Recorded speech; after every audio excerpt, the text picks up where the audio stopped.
Welcome to my channel. ఎలా ఉన్నారు అందరూ? బాగున్నారా? సో ఈ వీడియోలో వచ్చేసి నేను మా బాబు ఇద్దరం కలిసి మా హస్బెండ్ వర్క్ చేసే ప్లేస్కి వెళ్తా ఉన్నాము. ఎందుకు ఏంటనేది మీకు తమిళలో చూసిన అర్థమైపోతుంది. అండ్ నెక్స్ట్ వీడియో ఇప్పుడు నెక్స్ట్ వచ్చే దాంట్లో మీకు ఈజీగా తెలిసిపోతుంది. అండ్ ఇక్కడైతే ఎంత గ్రీనరీ ఉంటుందో ఆల్మోస్ట్ నేను అన్ని వీడియోస్లో చూపించినప్పుడల్లా ప్రతిసారి చెప్తా ఉంటాను ఎంత గ్రీనరీ ఉంటుందేమోనని. నిజంగా చాలా చాలా ఎక్కువ గ్రీనరీ ఉంటుంది కర్ణాటకలో.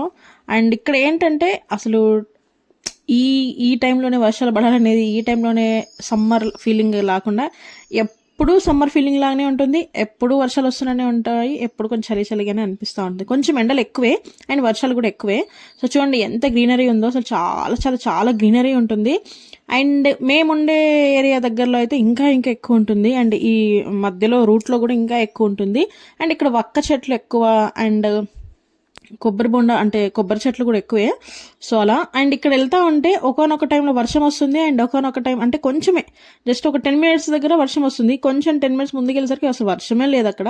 సో ఎంత డ్రైగా ఉంటుందో. ఇక్కడ చూడండి ఎంత వర్షం వచ్చినట్టు చూస్తే అర్థమైపోతుంది కదా, బయట ఫుల్గా వర్షం వస్తూ ఉంది. అండ్ కొంచెం ఒక 10 minutes అలా ముందుకు వెళ్ళేసరికి అసలు వర్షమే లేదు. ఒక్కోసారి అంతే కదా. ఇక్కడ చూడండి ఎంత డ్రైగా ఉందో. సో ఇక్కడికి వచ్చేసాము మా హస్బెండ్ వర్క్ చేసే ప్లేస్కి. నేను మా బాబు ఇద్దరం వచ్చేసాము. సో ఇంకా వాళ్ళు వర్క్లో ఉన్నారు. సో మేమైతే లోపల ఇక్కడ కొంచెం రూమ్ ఉండేసరికి అక్కడ కూర్చొని ఉన్నాము. సో మేము వచ్చేసరికి లంచ్ టైం అయిపోయింది. సో ఇక్కడ లంచ్ చేసేస్తా ఉన్నాము. సో ఈ రోజు ఏంటంటే మా హస్బెండ్కి రిలీవింగ్ డే. సో దానికోసమని ఫుడ్ అంతా కూడా ఇక్కడ అరేంజ్ చేశారు. సో ఏమేమి పెట్టారు ఏంటనేది ఇక్కడ మీకు చూపిస్తా ఉన్నాను. అన్ని అంటే కొంచెం కర్ణాటక స్టైల్లోనే పక్కనే హోటల్ ఉంటుంది. సో అక్కడే చేయించారు. చాలా చాలా బాగుంది ఫుడ్ అయితే. సో ఫస్ట్ అయితే ఇక్కడ కొంచెం పెసరపప్పు కొంచెం నానబెట్టేసి దాంట్లో క్యారెట్ అండ్ కీరా అలాంటివి వేస్తారు. అండ్ పలావ్ అండ్ వంకాయ కర్రీ చేశారు. అండ్ అలాగే పెరుగు పచ్చడి అండ్ వైట్ రైస్, అలాగే సాంబార్ కూడా ఉంది. అండ్ ఓలీ కూడా చేశారు స్వీట్గా. అండ్ దాంతోపాటు ఓలిగ రసం కూడా ఉంది. సో ఇక్కడ మేడం ఆల్రెడీ తినేస్తా ఉన్నారు. నన్ను చూపించొద్దని చెయ్యి అడ్డం పెట్టేసుకుంటున్నారు. అండ్ ఇక్కడ నేనైతే పలావ్ తినేస్తున్నాను. ఫస్ట్ అయితే నేను స్వీట్ తినేసి అండ్ అలాగే పలావ్తో కొంచెం పెరుగు కూడా బాగుంటుంది. పెరుగు పచ్చడి చాలా బాగుంటుంది కదా. అండ్ ఇక్కడ స్టార్ట్ అయిపోయింది, తినేసాము. ఇక్కడ మా హస్బెండ్ బీభత్సంగా ఎమోషనల్ అయిపోతా ఉన్నారు ఇక్కడ.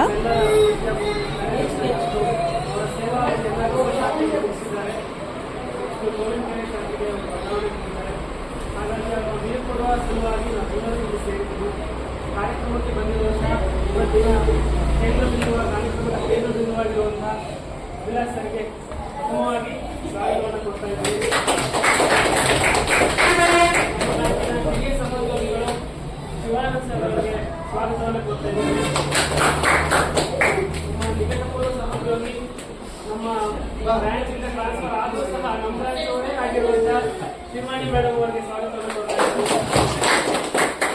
ನಮ್ಮ ಜೋಧ ಪ್ರೈಸರ್ ಶ್ರೀನಿವಾಸ್ ಅವರಿಗೆ, ನಮ್ಮ ಈಶ್ವರಣ್ಣ ಅವರಿಗೆ ಅವ್ರಿಗೂ ಸಹ ಸ್ವಾಗತವನ್ನು ಕೊಡ್ತಾ ಇದ್ದೀವಿ. ಮತ್ತೆ ಕಾರ್ಯಕ್ರಮಕ್ಕೆ ಮುಖ್ಯವಾಗಿ ಕಾರ್ಯಕ್ರಮಕ್ಕೆ ಕಳೆಗಟ್ಟುವಂತೆ ಮಾಡಿರುವ ತಮ್ಮೆಲ್ಲರಿಗೂ ಸಹ ಸ್ವಾಗತವನ್ನು ಕೊಡ್ತಾ ಇದ್ದೀವಿ. ಈಗ ಒಬ್ಬರಾಗಿ ನಮ್ಮ ಹೇಗೆ ಅಂತಂದ್ರೆ ಸೆಂಡ್ ಆಫ್ ಕೊನೆ ದಿನ ಬೀಳ್ಕೊಡುಗೆ ಅಂತಂದ್ರೆ ನಮ್ಮ ನೆನಪುಗಳನ್ನ ಮೆಲುಕು ಹಾಕೋದಕ್ಕೆ ಇರುವಂತಹ ಒಂದು ಸನ್ನಿವೇಶ, ಒಂದು ಕಾರ್ಯಕ್ರಮ.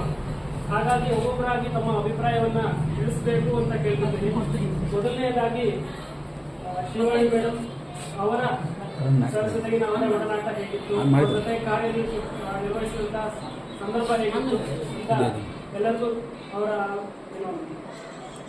ಅಭಿಪ್ರಾಯ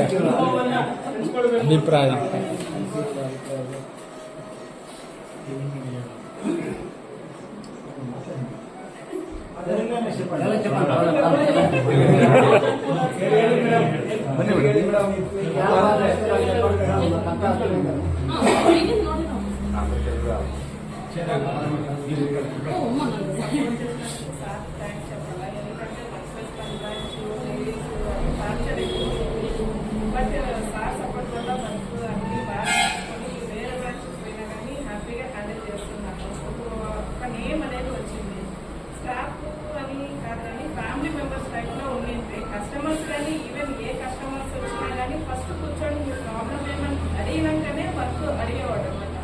ఫస్ట్ కస్టమర్స్కి ఏం ప్రాబ్లం ఏం కదా ప్రతిదీ అడిగి హెల్ప్ చేసేవాడు. వాళ్ళని చూసి మేము కానీ కన్విన్స్ అయినాం.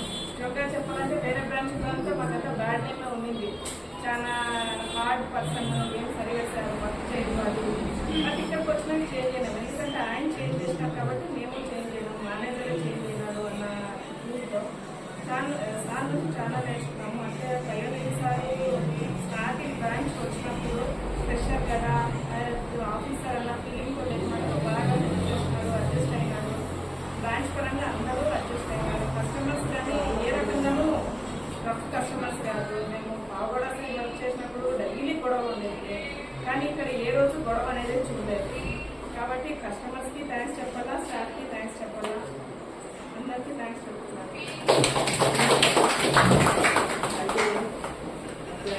ಅದೇ ರೀತಿ ನಮ್ಮ ಅನುಭವವನ್ನು ನಮ್ಮ ಹಿರಿಯ ಸಮಾಜದಲ್ಲಿ ಶಿವಾನಂದ ಸರ್ ಅವರು ಸಹ ಇಟ್ಕೊಳ್ಬೇಕು ಅಂತ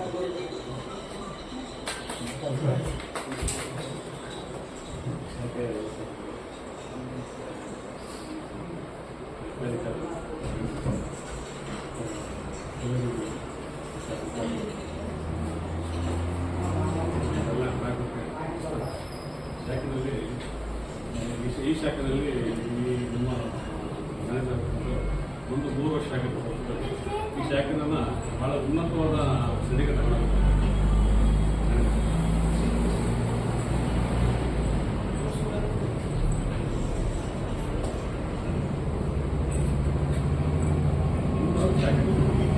ಅದೇ ರೀತಿ ತಗೊಂಡೋಗಿ ಅವ್ರಿಗೆ ಉನ್ನತ ಒಂದು ಸ್ಥಾನ ಸಿಗಲಿ ಅಂತ ಹೇಳಿ ನಿಮ್ಮೆಲ್ಲರ ಪರವಾಗಿ ನಾವು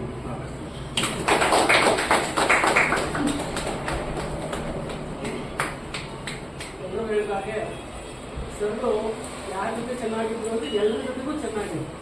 ಅಜಾತ ಶತ್ರು ಹೇಳಬೇಕು ಅಂತಂದರೆ ನಾನಂತೂ ನಾನು ಇದಕ್ಕಿಂತ ಬೇರೆ ಕಡೆಯಲ್ಲೂ ಕೆಲಸ ಮಾಡಿದ್ದೀನಿ. ನಮ್ಮ ಮೇಲಿನ ಅಧಿಕಾರಿಗಳು ಅವರ ಸಹೋದ್ಯೋಗಿಗಳ ಜೊತೆ ಅವರು ನಡೆಯುವ ನಡೆಸ್ಕೊಳ್ಳೋ ರೀತಿ ಎಲ್ಲವೂ ಚೆನ್ನಾಗಿರುತ್ತೆ. ಆದರೆ ಒಂದು ವ್ಯತ್ಯಾಸ ಇರುತ್ತೆ. ನಾನು ಮೇಲಿನ ಅಧಿಕಾರಿ ಅನ್ನೋದಾಗಿ ಅಥವಾ ರಜೆ ಕೊಡುವಾಗ ಅವ್ರಿಗೆ ಅರ್ಥ ಮಾಡಿಸೋದು, ನೋಡಿ ರಜಾ ಇದೆ ನಾವು ಕೊಡ್ತಾ ಇದ್ದೀವಿ ಅನ್ನೋದಾಗಿ, ಯಾವುದೋ ಒಂದು ಕೇಳಿಸಿ ನಾವು ಕಷ್ಟ ನಷ್ಟಗಳನ್ನು ಕೇಳುವಾಗ ಒಂದು ಹಿಡಿತ ಅನ್ನೋದಿರುತ್ತೆ. ಯಾಕೆಂದರೆ ಅದು ಅವಶ್ಯಕನೂ ಹೌದು. ಸ್ಥಾನ ಇದನ್ನ ತೋರಿಸ್ಬೇಕಂತ ಕೆಲವರು ಅವಶ್ಯಕ ಅನಿಸಿ ಅದನ್ನು ಮಾಡ್ತಾರೆ. ಆದರೆ ನಾನು ಇವತ್ತಿನವರೆಗೂ ಕೆಲಸ ಮಾಡಿದಾಗ ಒಬ್ಬರು ಮ್ಯಾನೇಜರ್ ಜೊತೆ ಕೆಲಸ ಮಾಡಿದ್ದೀನಿ ಅನ್ನೋದಕ್ಕಿಂತ ಅವ್ರ ಸ್ನೇಹಿತರ ಥರ ಅನ್ನಿಸ್ತಿತ್ತು. ನಮಗೆ ವರ್ಕ್ ಮಾಡ್ತಿದ್ದೀವಿ ಅನ್ನೋ ಫೀಲ್ ಇರುತ್ತೆ. ಒಂದು ರೀತಿ ಎಂಜಾಯ್ ಮಾಡಿಕೊಂಡು ಆರಾಮಾಗಿ ಜೊತೆಯಲ್ಲಿ ಯಾವತ್ತೂ ನಮಗೆ ಹೈಯರ್ ಆಫೀಸರ್ಸಿಂದ ಹೇಗಪ್ಪ ರಜಾ ಕೇಳಬೇಕು, ಏನೋ ಒಂದು ಮನೆ ಕಡೆ ಏನೋ ಅಗತ್ಯ ಬಂತು ರಜಾ ಕೇಳಬೇಕು, ಹೇಗೆ ಕೇಳೋದು ಕೊಡ್ತಾರೋ ಇದು, ಈ ಯೋಚನೆಗಳೆಲ್ಲ ಇಲ್ಲವೇ ಇಲ್ಲ. ಅದಿಲ್ಲ ಸರ್ಕಾರ ನಾನು ಹೇಳ್ಕೊಟ್ಟಿದ್ದೀನಿ ಅನ್ನೋದು ಅಂದರೆ ಅಷ್ಟು ನಮಗೆ ಒಂದು ಸಪೋರ್ಟ್ ಆಗಿದೆ. ಅವ್ರ ಜೊತೆ ನಾವು ಬರೀ ಕೆಲಸ ಅಷ್ಟೇ ಅಲ್ಲ, ಜೀವನನೂ ಒಂದು ರೀತಿ ಎಂಜಾಯ್ ಮಾಡಿದ್ದೀವಿ. ಅವ್ರ ಜೊತೆಯಲ್ಲಿ ಸಿನಿಮಾಗಳು ಹೋಗೋದಾಗಿರ್ಬೋದು, ಪ್ಲಾನ್ ಮಾಡಿದ್ದಾರೆ ಬಟ್ ಹೋಗೋಕ್ಕಾಗಿಲ್ಲ. ಹೀಗಾಗಿ ಅವರು ಮ್ಯಾನೇಜರ್ ಅಂತ ಹೇಳೋದಕ್ಕಿಂತ ಇಸ್ ಮೋರ್ ದನ್ ದಟ್, ಅದಕ್ಕಿಂತ ಹೆಚ್ಚಿನದಾಗಿದ್ರು ಎಲ್ಲರಿಗೂ. ಮತ್ತು ಇನ್ನೇನು ಕಸ್ಟಮರ್ಸ್ ಬಗ್ಗೆ ನಾನು ಹೇಳಬೇಕಾಗಿ ನೀವೆಲ್ಲರ ಜೊತೆ ಹೇಗಿದ್ರು ಅನ್ನೋದು ಎಲ್ಲರಿಗೂ ಗೊತ್ತಿದೆ. ಯಾವತ್ತೂ ಸರ್ವಿಸು ಫಾಸ್ಟು, ಕೆಲಸನೂ ಫಾಸ್ಟು. ಈ ಬ್ರಾಂಚಿಗೆ ಬಂದಾಗ ಅವರು ಹೇಳ್ತಿದ್ರು ಮೊನ್ನೆ 21ನೇ ಇಸ್ವಿನಲ್ಲಿ ಆಗಸ್ಟಲ್ಲಿ ಬಂದಾಗ ಬಿಸ್ನೆಸ್ ಎಷ್ಟಿತ್ತು, ಈಗ ಎಷ್ಟಾಗಿದೆ. 23 ಕೋಟಿ ಬಿಸ್ನೆಸ್ಸು ಈಗ 45 ಕೋಟಿ ಬಂದಿತ್ತು. ಅಂದರೆ ಇದುವರೆಗೂ ಓಪನ್ ಆದಾಗಿಂದ ಸರ್ ಬರುವ ತನಕ ಎಷ್ಟು ಬೆಳೆದಿತ್ತೋ ಇವರ ಸೇವಾವಧಿ ಒಂದರಲ್ಲೇ ಅಷ್ಟೇ ಹೆಚ್ಚು ನಿಯರ್ಲಿ ಡಬಲ್ ಆಗಿದೆ. ಅಂದರೆ ಈಗ ಅವ್ರು ಕೊಟ್ಟಿರುವಂಥ ಸರ್ವಿಸು, ಅವ್ರ ಬ್ರಾಂಚ್ನ ನಡೆಸ್ಕೊಂಡು ಹೋಗಿರುವಂಥ ರೀತಿ ಇದನ್ನೆಲ್ಲ ತೋರಿಸುತ್ತೆ. ಇದು ಸರ್ವಿಸ್ ಅಂತೂ ಒಂದೇ ಕಡೆ ಯಾರು ಮಾಡೋಕ್ಕಾಗಲ್ಲ, ಹೋಗಲೇಬೇಕು, ಬೇರೆ ಬೇರೆ ಕಡೆ ವರ್ಗಾವಣೆ ಆಗಲೇಬೇಕು. ನಮ್ಗೆ ಇಂಥ ಮ್ಯಾನೇಜರ್ ಜೊತೆ ವರ್ಕ್ ಮಾಡೋಕ್ಕೆ ಅವಕಾಶ ಸಿಕ್ಕಿತ್ತಲ್ಲ ಅನ್ನೋ ಸಂತೋಷ ಅವ್ರ ಕಡೆ ಇದೆ. ಮತ್ತೆ ಇನ್ನೂ ಮುಂದುವರ್ಸಕ್ಕೆ ಆಗ್ತಿಲ್ವಲ್ಲ ಅನ್ನೋ ಬೇಜಾರು ಸಹ ಅವ್ರ ಕಡೆ ಇದೆ. ಹಾಗಾಗಿ ಅವ್ರ ಮುಂದಿನ ಬ್ರಾಂಚಲ್ಲಿ ಒಳ್ಳೇದಾಗಲಿ, ಅವರಿಂದ ಅಂತೂ ಒಳ್ಳೇದಾಗುತ್ತೆ. ಆ ಕನ್ಫರ್ಮೇಷನ್ ಗ್ಯಾರಂಟಿ ನಮಗಿದೆ. ಅವ್ರು ಎಲ್ಲಿರ್ತಾರೋ ಅವರಿಂದ ಸ್ಟಾಫ್ಗಾಗಿ ಕಸ್ಟಮರ್ಸ್ಗಾಗಿ ಒಳ್ಳೇದಾಗುತ್ತೆ ಅನ್ನೋ ಗ್ಯಾರಂಟಿ ಇದೆ. ಅವ್ರಿಗೂ ಒಳ್ಳೇದಾಗಲಿ, ಅವರ ಜೀವ ಚೆನ್ನಾಗಿರಲಿ, ಮುಂದಿನ ಎಲ್ಲ ಕಡೆ ಎಲ್ಲೆಲ್ಲಿ ವರ್ಕ್ ಮಾಡ್ತಾರೋ ಅವೆಲ್ಲ ಚೆನ್ನಾಗಿರಲಿ ಅಂತ ನೋಡ್ಬೇಕಾಗಿದ್ವಿ. ಹಾಗೆ ಅದೇ ರೀತಿ ನಮ್ಮ ಈಶ್ವರಣ್ಣ ಅವರು ನಮ್ಮ ಬ್ರಾಂಚಿಗೆ ಬಂದಿರೋ ಎಲ್ಲ ಮ್ಯಾನೇಜರ್ಗಳನ್ನು ನೋಡಿದ್ದಾರೆ. ಇವಾಗ ಅವ್ರು ಯಾಕೆ ನಾವು ಟ್ರಾನ್ಸ್ಫರ್ ಆಗ್ತಿರ್ತೀವಿ, ಬಟ್ ಅವರು ಈಗ ಪರ್ಮನೆಂಟ್. ಹೀಗಾಗಿ ಅವರು ಸಹ ತಮ್ಮ ಅಭಿಪ್ರಾಯ ಹಂಚ್ಕೋಬೇಕು. ಹೇಗಿತ್ತು ಹಿಂದಿನ ಮ್ಯಾನೇಜರ್ ಜೊತೆ, ಹೇಗಿತ್ತು ಈ ಸರ್ ಜೊತೆ ಹೇಗಿತ್ತು, ಮಾತಾಡೋದು. ಇದುವರೆಗೆ ಯಾರ ಹತ್ರ ಯಾರ ಮ್ಯಾನೇಜರ್ ಎಷ್ಟೊಂದು ಜನ ಸೆಂಟರ್ ಕೊಡ್ತಾರೆ ಮೇಡಮ್ ಇನ್ನೂ ಮಾತಾಡಿಲ್ಲ, ಫಸ್ಟ್ ಟೈಮ್ ಮಾತಾಡ್ತಾ ಇದ್ದೀವಿ. ಯಾಕೆಂದ್ರೆ ಅವ್ರ ಬಗ್ಗೆ ಮಾತಾಡೋಕ್ಕೆ ಅಷ್ಟು ವಿಷಯ ಆಯಿತು. ಬೇರೆ ಬಗ್ಗೆ ಮಾತಾಡೋದಕ್ಕೆ ನಾನು ಸುಮಾರು ಬ್ರಾಂಚ್ ಓಪನ್ ಆದಾಗಿಂದನೂ ಇದನ್ನ ಎಲ್ಲ ಮ್ಯಾನೇಜರ್ಗಳು ನೋಡಿದ್ದೀನಿ. ಆದರೆ ಇವಾಗಂತ ನಾವು ನೋಡಿಲ್ಲ, ಮುಂದೆ ನೋಡ್ತೀವಿಲ್ಲ ಗೊತ್ತಿಲ್ಲ. ಅಷ್ಟು ನಮಗೆ ಮ್ಯಾನೇಜರ್ ಅಂತ ನಾವು ಎಂದೂ ನಾವು ಅವ್ರು ನೋಡಿಲ್ಲ. ನಾವು ಬೇರೆಯವ್ರು ಬಂದರೆ ಮ್ಯಾನೇಜರ್ ನಮ್ಮ ಅಟೆಂಡ್ರು ನಾವು ಇದು ನಾವಿನ್ನೂ ಬಂದ್ಬಿಟ್ಟಿಲ್ಲ. ಆದ್ರೂ ನಮ್ಮನ್ನೆಂದು ಒಂದು ರೇಂಜಾಗಿ ನೋಡಿಲ್ಲ. ಪಕ್ಕದಾಗೆ ಕೂರಿಸ್ಕೊಂಡಿರೋದು, ಪಕ್ಕದಾಗೆ ಅವರು ಒಂದು ಮಿತ್ರ ಫ್ರೆಂಡು ಆಟ ನಮ್ಮನ್ನು ಮಾಡಿ ನೋಡಿದ್ದಾರೆ. ಒಂದೇ ಒಂದು ದಿನವೂ ನಮಗೆ ದುರಂತರಾಗಲಿ ಬಾರಂತಾಗಲಿ ನಾವು ಇಷ್ಟು ಇದಾದರೂ ನಮ್ಮ ಇದನ್ನು ರೆಸ್ಪೆಕ್ಟ್ ಕೊಟ್ಟು ಮಾತಾಡ್ತಾರೆ. ಅವರು ಅಷ್ಟು ದೊಡ್ಡ ಪೋಸ್ಟ್ ಆಗಿದ್ರು. ನಮ್ಮ ನಿಜವಾಗಿ ಹೇಳ್ಬೇಕಂದ್ರೆ ನಮ್ಮ ಬ್ಯಾಂಕಿಗೆ ಒಂದು ದೊಡ್ಡ ಇದ್ದಿದ್ದಂಗೆ ನಿರ್ದೇಶನ ಇಷ್ಟು ಜನ ಸುಮ್ಮನೆ ಕರೀತಿದ್ದಂಗೆ ಯಾರು ಕೆಲಸಗಳೆಲ್ಲ ಬಿಟ್ಟು ಬಂದಾರೆ ಅಂದರೆ ಅವರು ವ್ಯಕ್ತಿತ್ವ ಎಂಥದ್ದು ಎಲ್ಲರಿಗೂ ಗೊತ್ತಿರ್ತದೆ. ಎಷ್ಟೊಂದು ಕೆಲಸ ಬಿಟ್ಟು ಬಂದಾರೆ. ನಿಜವಾಗ್ಲೂ ನಾವು ಅವ್ರನ್ನ ಬಿಟ್ಕೊಳ್ತಾರೆ ಮನಸ್ಸಿಗೆ ತುಂಬ ಬೇಜಾರಾಗ್ತೈತೆ. ಆದರೆ ವಿಧಿ ಇಲ್ಲ, ಮಾಡಲೇಬೇಕು. ಎಲ್ಲರೂ ಅವರು ಚೆನ್ನಾಗಿ ಮಾಡ್ತಾರೆ ಅನ್ನೋ ಗ್ಯಾರಂಟಿ ಇದೆ. ಮಾತ್ರ ಇದರಿಂದ ನಮಗೆಲ್ಲ ಬೇಜಾರಾಗ್ತೈತೆ. ಅದನ್ನು ಕಳಿಸ್ಕೊಳ್ಬೇಕು. ಏನೋ ಒಂದು ಸಾವಿರ ಒಳ್ಳೇದಾಗಲಿ ಅಂತ ನಾವು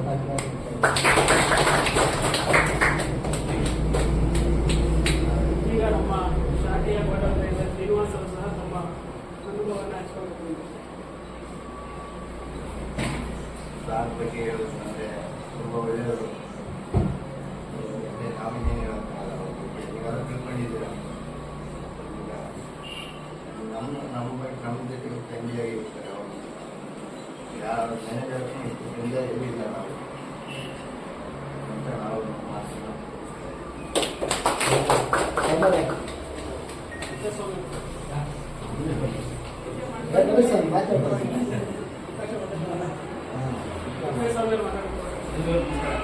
ಅದ್ರ ಬಗ್ಗೆ ಹೇಳೋದೇನು ಬೇಕಿಲ್ಲ, ನೀವೆಲ್ಲ ಗೊತ್ತಿದೆ ವಿಚಾರ ಅಂತ. ಹೇಳೋದೇನು ಬೇಕಿಲ್ಲ. ಅವ್ರೊಂಥರ ಹೆಂಗೆ ಅಂತಾರೆ, ಈ ಹೂವಿನ ಹತ್ರ ದುಡ್ಡು ಇರ್ತದಲ್ಲ ಆ ಥರ ಅಂತ ಸುಗಂಧ ಇರ್ತಾರಲ್ಲ. ಅವ್ರ ಬಗ್ಗೆ ಹೇಳ್ಬೇಕಂದ್ರೆ ನಾನು ಈ ಬ್ಯಾಂಕಿಗೆ ಗೊತ್ತಿರಲಿಲ್ಲ, ಅವರಿಂದ ಬರ್ತಾ ಇದ್ದೀನಿ ಅಷ್ಟೇ. ಯಾಕೆಂದ್ರೆ ಆ ಥರ ಒಂದು ನಂಬಿಕೆ ಇಟ್ಟು ನೀವು ಇಲ್ಲಿ ಬ್ಯಾಂಕ್ ಬಂದು ನಿಮ್ಗೆ ಉತ್ತಮವಾದ ಸೇವೆ ಮಾಡ್ತೀವಿ, ನಿಮ್ಗೆ ಏನು ಬೇಕು ಅನ್ನೋದನ್ನ ಅವರು ಯಾವುದೇ ಗ್ರಾಹಕರ ಹತ್ರ ಇರ್ಬೋದು, ಅವ್ರಿಗೆ ಏನು ಬೇಕು, ಅವ್ರಿಗೆ ಯಾವ ಥರ ನಾವು ಸೇವೆ ಕೊಡಬೇಕು ಅನ್ನೋದು ಭಾಳ ಉತ್ತಮವಾಗಿ ಹೇಳ್ತಾರೆ ಅವರು. ಹಾಗಾಗಿ ಇಷ್ಟು ಹೇಳಿದ್ದೀವಿ ಸರ್. ಈಗ ಗ್ರಾಹಕರಲ್ಲಿ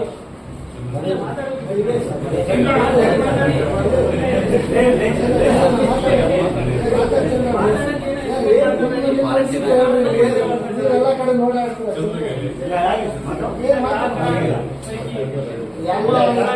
ಕಸ್ಟಮರ್ ಬ್ಯಾಂಕಿನ ಉದ್ದೇಶನೇ ಗ್ರಾಹಕರು. ನಿಮಗೋಸ್ಕರನೇ ಎಲ್ಲ ವ್ಯವಸ್ಥೆ ಸಹ ಇರೋದು.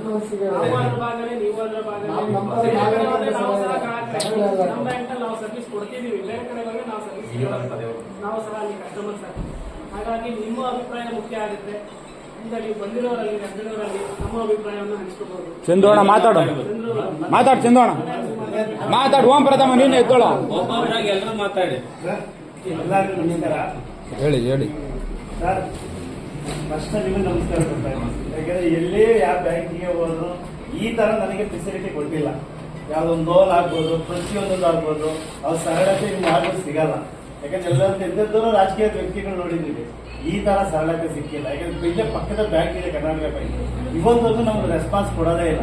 ಒಂದು ಗೋಲ್ಡ್ ಲೋನ್ ಆಗಿರ್ಬೋದು, ಪ್ರತಿಯೊಂದು ಆಗ್ಬೋದು, ಪರ್ಸನಲ್ ಲೋನ್ ಆಗ್ಬೋದು, ಅವ್ರು ಕೊಟ್ಟಿಲ್ಲ. ಯಾಕೆಂದ್ರೆ ಒಂದು ಒಳ್ಳೆಯ ಕೆಲಸ ಮಾಡಿದ್ದಾರೆ ನಮಗೆ. ಯಾಕಂದ್ರೆ ಮುಂದೆ ಬೇರೆ ತರ ಮಾಡ್ತೀರಾ ಅಂತ ನಂಬಿಕೆ ಇದೆ. ನೀವು ದೇವರು ಇನ್ನೂ ಚೆನ್ನಾಗಿ ಇಟ್ಟಿರ್ಲಿ ಅಂತ ಎಲ್ಲ ಮುಂದೆ ಕೇಳ್ಕೊಳ್ತೀವಿ.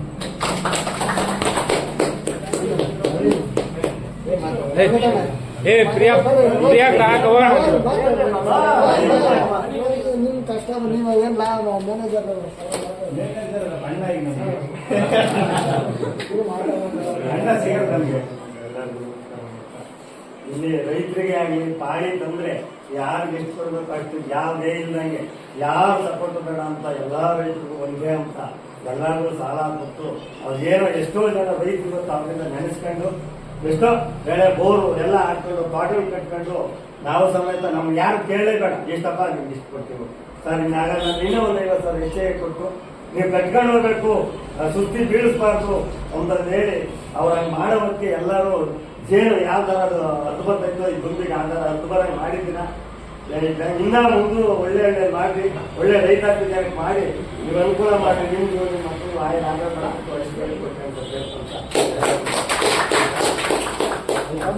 ತುಂಬಾ ಚೆನ್ನಾಗಿ ಮಾತಾಡಿದ್ರೆ ಸೀನನ್